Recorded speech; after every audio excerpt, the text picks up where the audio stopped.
बच्चों, मैं हूं आपका सर लखन सर और आज फिर आया हूं एक नए वीडियो के साथ जिसमें आज फिर हम ट्रिग्नोमेट्री के कुछ क्वेश्चंस को देखेंगे।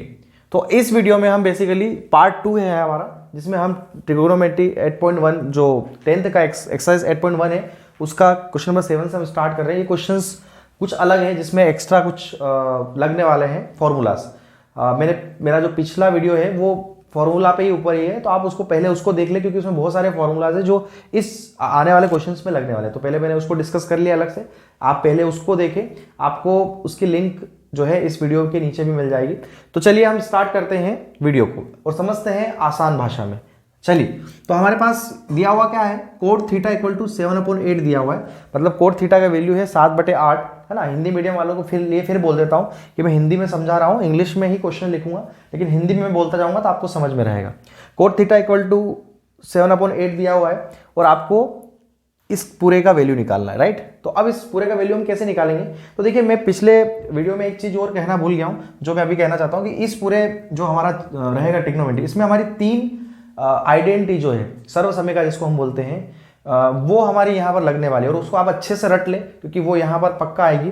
और वो 3 क्या है, तो वो है हमारी a प्लस बी का whole square equal to a square plus B square plus 2ab, है ना। कुछ स्टूडेंट जानते हैं कि ये बीच में भी आ जाता है, कभी b इधर भी आ जाता है, तो एक ही चीज़ है, ठीक है। दूसरा है हमारा वैसा ही माइनस वाला a का वर्ग प्लस b का वर्ग प्लस 2ab, ठीक है। और एक हमारी जो सबसे इंपॉर्टेंट है वो है a plus b a minus b का equal to a square minus b square. ये ध्यान रखिए, तीनों को आपको अच्छे से याद कर लेना क्योंकि ये लगने वाली है। जो भी क्वेश्चन होगा यदि वो इस फॉर्म में दिया है तो हम इस फॉर्म में डायरेक्टली उसको लिख सकते हैं। यदि कोई क्वेश्चन इस फॉर्म में दिया है तो उसको इस फॉर्म में हम पूरा लिख देंगे। यदि इस फॉर्म में दिया है तो ये वाला फॉर्म लिख देंगे। तो ये तीनों आप लिख ले कहीं पर भी और इसको आपको बस याद करके चलना क्योंकि कहीं पर भी लग सकते हैं। जैसे इस क्वेश्चन में लग रही है, यहाँ पर क्या हो रहा है 1 plus sine theta 1 minus sine theta ये लिखा हुआ। तो पहले हम इसको लगाने से पहले हम इसको सॉल्व करके पहले देख लेते हैं। तो ये हो जाएगा, देखो 1 plus sine theta 1 minus sine theta कहीं ना कहीं ये वाली सर्वसमीका लग रही है, इसमें ये लेफ्ट वाला हिस्से से ये मैच कर रहा है। a बराबर जो है हमारे a की 1 की जगह और b जो है वो साइन थीटा की जगह है, ठीक है। सेम वैसा ही है, तो a बराबर है हमारा ये a की जगह पर है और ये b की जगह है। और सेम ऐसा कैसा नीचे भी लग रहा है, देखिए ये हमारा a की जगह है और ये b की जगह है। यदि इस फॉर्म में होता है तो हम इस फॉर्म में लिख सकते हैं। तो चलिए a का स्क्वायर और b का स्क्वायर कर देते हैं बस। तो देखो a हमारा यदि 1 है तो ये 1 का स्क्वायर माइनस b हमारा साइन थीटा है तो साइन थीटा का स्क्वायर, ठीक है, अपॉन नीचे भी यही होगा 1 का स्क्वायर माइनस कोस थीटा का स्क्वायर, ठीक है। आपको हालांकि यहाँ पर कुछ भी अलग से देने की जरूरत नहीं है कि हमने ऐसा क्यों लिखा, क्योंकि सर्वसमीका या जो हमारी जो आइडेंटिटीज है वो ऑलरेडी इस पूरे चैप्टर में बहुत सारे फॉर्मूलेज हमको लगाना है, तो हम इस चीज़ को नहीं करने वाले हैं, ठीक है। हम डायरेक्टली लिखेंगे और आपका जो टीचर है वो समझ जाएंगे, ठीक है। अब देखिए 1 square minus sine square theta, 1 का स्क्वायर क्या होता है 1 और साइन स्क्वायर थीटा ऐसा ही रहेगा। वहीं हमारा 1 माइनस कोस स्क्वायर थीटा ये भी हमारा हो गया। अब देखिए यहाँ पर एक सिंपल सी चीज़ बताते हैं, यहाँ पर जो है 1 माइनस साइन स्क्वायर थीटा यहाँ पर फॉर्मूला लग रहा है और यहाँ पर भी एक फॉर्मूला लग रहा है। पिछले वीडियो में हमने डिस्कस किया था कि sine square theta plus cos square theta equal to 1 होता है और इसमें हमने 2 फॉर्मूले बनाए थे।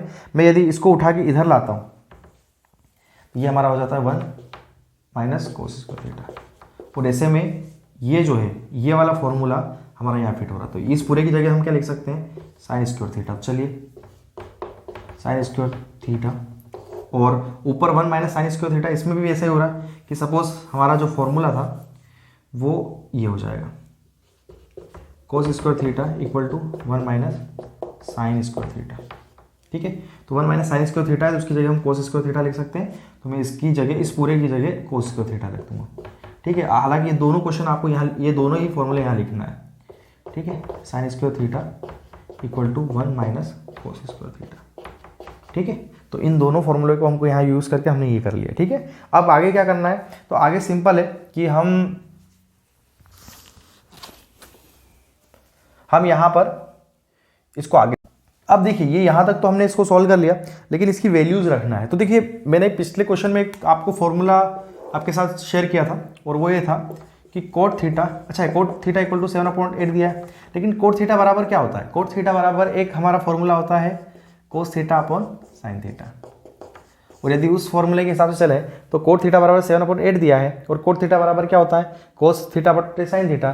तो कोस थीटा का डायरेक्टली फॉर्मूला क्या, कोस थीटा का वैल्यू हो जाएगा 7 और साइन थीटा का वैल्यू हो जाएगा 8। ठीक है, बस इन दोनों वैल्यूज़ को आप यहाँ रख दीजिए। ठीक है, तो आप सिंस करके लिख दीजिए ऐसा करके, और ठीक है। सो आपका जो कोस स्क्वायर थीटा है अपॉन साइन स्क्वायर थीटा, चलिए बस कोस थीटा की जगह कोस 7 तो 7 का स्क्वायर, और साइन की जगह 8 तो 8 का स्क्वायर। चलिए कितना हो जाएगा, 7 का स्क्वायर 49 और 8 का स्क्वायर 64। बस यही हमारा आंसर होगा।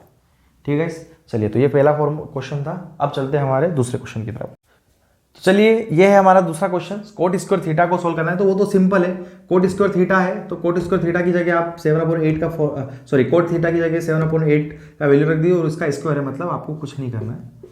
इस तरह से कोट थीटा की जगह वैल्यू और उसका स्क्वायर लगा दिए। चलिए क्या होगा, 7 का स्क्वायर 49 और 8 का स्क्वायर 64। ठीक है, तो बस सीधा यही आंसर हो जाएगा। चलिए अगले क्वेश्चन की ओर।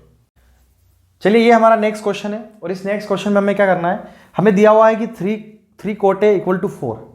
यदि ऐसा है तो आपको इन दोनों को प्रूव करके बताना है कि 1 - 10 स्क्वायर ए अपॉन 1 + 10 स्क्वायर ए बराबर होता है कोस स्क्वायर ए माइनस साइन स्क्वायर ए। तो देखिए बहुत सिंपल है, यहाँ पर भी हमें करना है, लेकिन यहाँ बहुत ही ध्यान रखने वाली बात है, क्योंकि इस बार आपका जो क्वेश्चन है वो उस तरीके से नहीं होगा जो प्रीवियस टाइप से हो गया है। इस बार आपको इसमें पूरी तरीके से हर एक को अलग अलग निकालना पड़ेगा। तो चलिए सबसे पहले निकाल लेते हैं। तो देखिए आपको सॉल्यूशन देख लेते हैं हम क्या हो जाए। तो सबसे पहले हम क्या करते हैं कि हमें कोस स्क्वायर है, कोस ए, साइन ए, टेन ए और टेन ए, इन सबका वैल्यूज दिया हुआ है। ठीक है, देखिए यहाँ पर एंगल ए दिया हुआ है, और एंगल ए जब दे दिया है मतलब आपको अब क्या करना पड़ेगा, एंगल ए के अकॉर्डिंग सबको ढूंढना है। ठीक है, इस बात का ध्यान रखें। यहाँ पर हम क्या करेंगे, सबसे पहले सभी का वैल्यू निकाल लेते हैं। तो कैसे निकालेंगे, तो 3 कोट ए इक्वल टू 4, मतलब कि हमारा कोई एक ट्रेंगल है, मैं एक ट्रेंगल बना लेता हूँ साथ में यहाँ पर ही।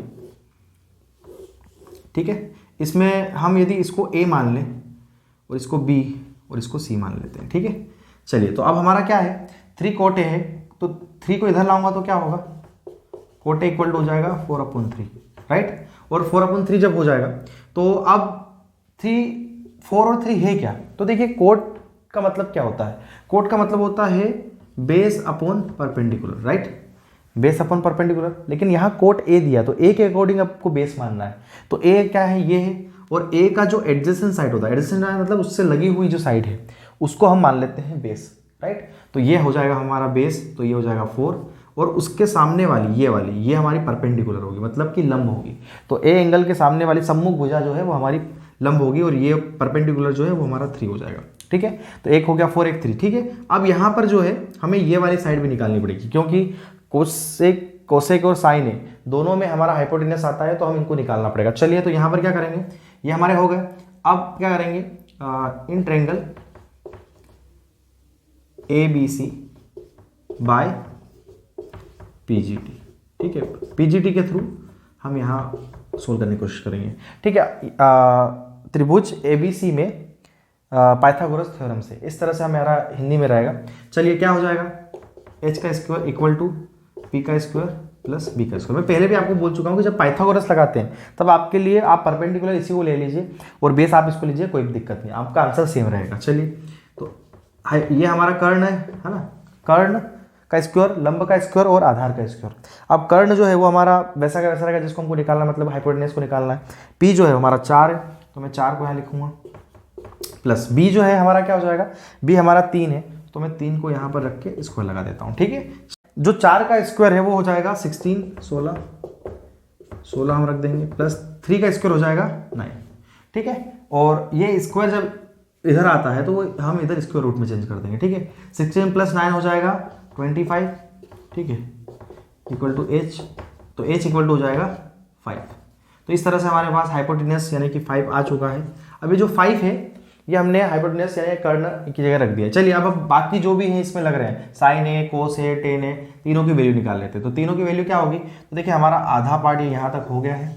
अब यहाँ से स्टार्ट कर लेते हैं ना। सो साइन ए क्या हो जाएगा, तो p/h होगा, है ना, परपेंडिकुलर अपन हाइपोटेनस। चलिए परपेंडिकुलर क्या होगा, तो वो a के अकॉर्डिंग परपेंडिकुलर उसके सामने वाली, a के सामने वाली 3, और h कितना हो जाएगा, वो हो जाएगा हमारा 5। वैसे ही कोस ए इक्वल टू क्या हो जाएगा, बी अपॉन एच। बी जो है वो बेस है, अब ए के अकॉर्डिंग बेस कौन सा होगा, ये वाला होगा 4 और हाइपोटेन्यूज 5। ठीक है, लास्ट है हमारा 10 है।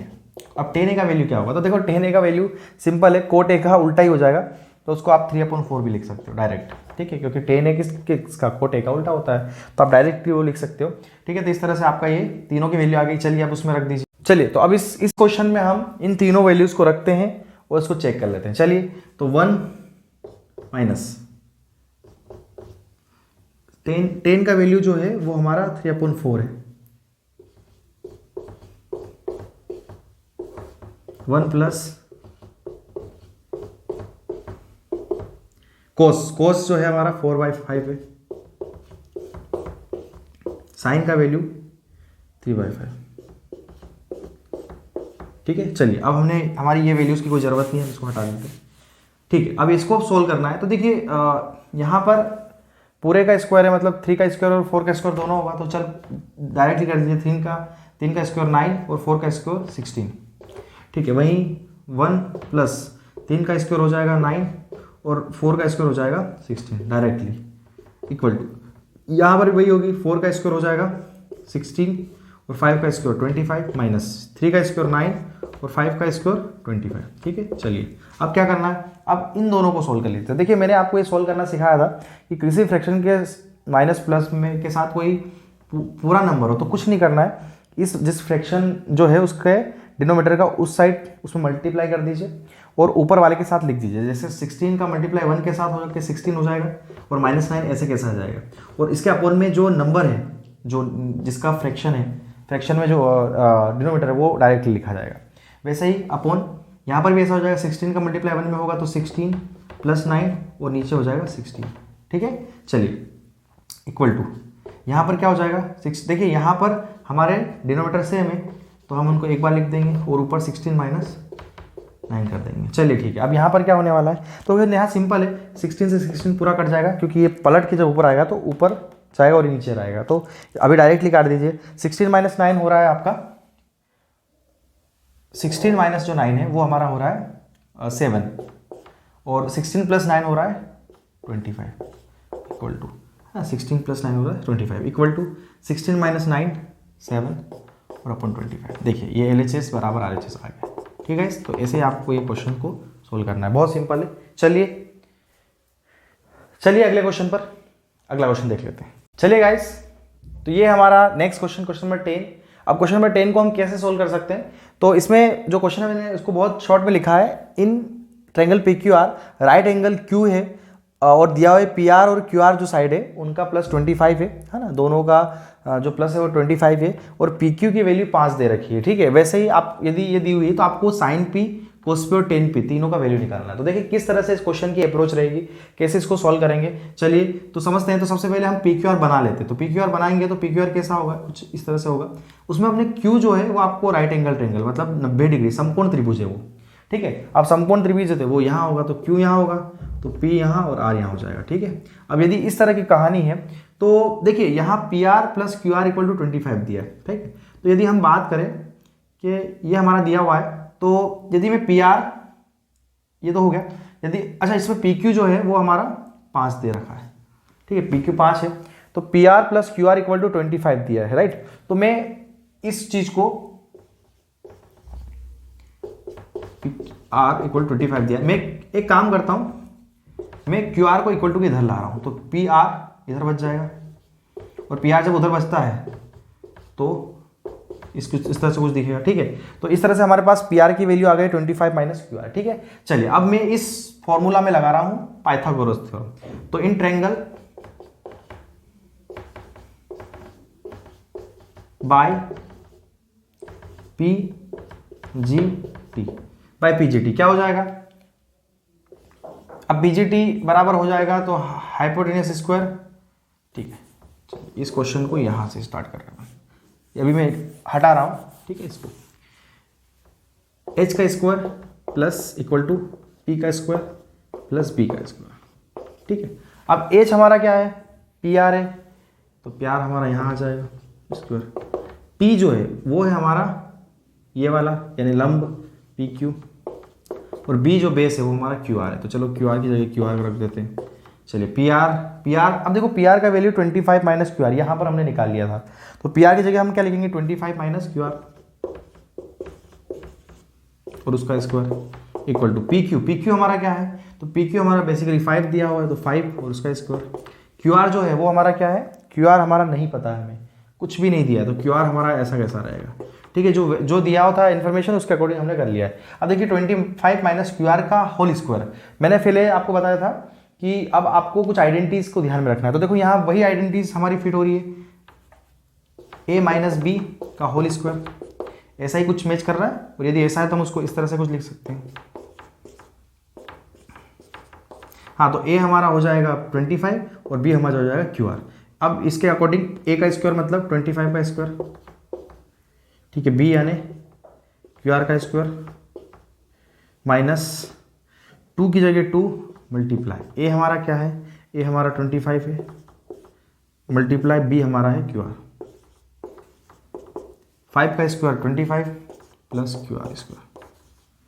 ठीक है, चलिए अब देखिए एक छोटी सी चीज़ बता दूं कि इक्वल टू के इधर और इक्वल टू के लेफ्ट साइड और राइट साइड में यदि एक जैसा कोई भी आपको टर्म दिखे जो प्लस माइनस में भी सेम है तो उसको आप कट कर दीजिए। जैसे यहाँ पर हमारा क्यू आर स्क्वायर और यहाँ पर भी क्यू आर स्क्वायर, ये दोनों एक जैसे हैं तो ये एक दूसरे को कट करके 0 हो जाएंगे। चलिए 25 का स्क्वायर हो जाता है 625 माइनस 2 का मल्टीप्लाई 25 में होगा तो ये 50 और क्यू आर उसके साथ में इस तरह से जुड़ जाएगा। इधर बचा हमारा 25, राइट। चलिए अब क्या करना है, तो अब सिंपल है, मैं 625 को इक्वल टू के इधर ला रहा हूँ तो इधर बचेगा माइनस 50 क्यू आर, ठीक है, इधर 25 माइनस 625, ठीक है। चलिए अब क्या होगा, 625 में से 25 जाएगा तो बचेगा हमारा 600 बचेगा। हालांकि 625 बड़ा है इसलिए माइनस का रहेगा और इधर माइनस 50 क्यू आर था इसे। देखिए माइनस से माइनस कैंसिल हो गया, 50 को इधर लाएंगे तो 50 क्यू आर के साथ मल्टीप्लाई में था, इधर आएगा तो डिवाइड में जाएगा। चलिए ये आ गया हमारा डिवाइड में, 1 0 से 1 0 कैंसिल और 5 से 60 चला गया। कितनी बार कटेगा गाइस, ये 12 टाइम कट जाएगा। तो हमारा क्यू आर कितना आ गया गाइस, 12 आ गया। कहाँ है 12, ये है हमारा क्यू आर, ये है 12, ठीक है हमारा आ गया। लेकिन हमको पी आर भी चाहिए क्योंकि हमको साइन पी का वैल्यू निकालना, साइन पी में हाइपोटेन्यूस आता है तो हमको ये भी निकालना है। तो चलिए निकाल लेते हैं। इस वैल्यू को हम कहीं पर भी रख सकते हैं, जैसे इसमें रख सकते हैं।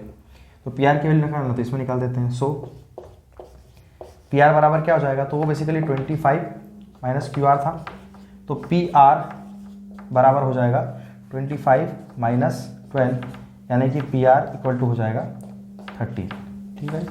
ये हमारा आंसर है, ठीक है।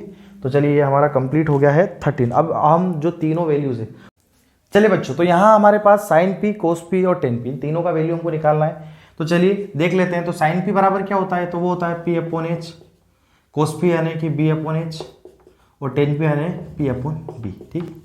चलिए अब क्या होगा, देखिए एक चीज़ जो सिंपल है, जो साइन पी के लिए पी होगा वो टेन पी के लिए भी पी होगा और कोस पी में जो बी होगा वही इसमें भी पी होगा। तो आप कभी भी ध्यान रखें, केवल इन दोनों के पी और बी निकाल ले तो इसका वैल्यू पूरा ही निकल जाएगा। चलिए पी कौन होगा, तो पी यानी परपेंडिकुलर। अच्छा, तो हमारा एंगल पी के अकॉर्डिंग परपेंडिकुलर यानी लंब होगा इसके सामने वाला यानी क्यू आर जो 12 है, ठीक है। तो हम यहाँ 12 लिख देंगे, 12 लिख दिया। और हाइपोटेन्यूस जो है वो हमारा फिक्स है, ये वाली होगी तो 13 हो जाएगा। चलिए अब यहाँ हाइपोटेन्यूस की जगह 13 आ जाएगा। अब बी कौन सा होगा, तो वो एंगल पी जो ये है इसके अकॉर्डिंग इसकी एडजेसेंट साइड ये वाली जो है एडजेसेंट साइड 5 है तो 5 हम यहाँ रख देंगे, ठीक है। और 10p में p, अब p का वैल्यू तो आप यहाँ से उठा लीजिए और b का वैल्यू है वो यहाँ से उठा लीजिए, ठीक है। तो इस तरह से तीनों के आंसर हमारे हो चुके हैं।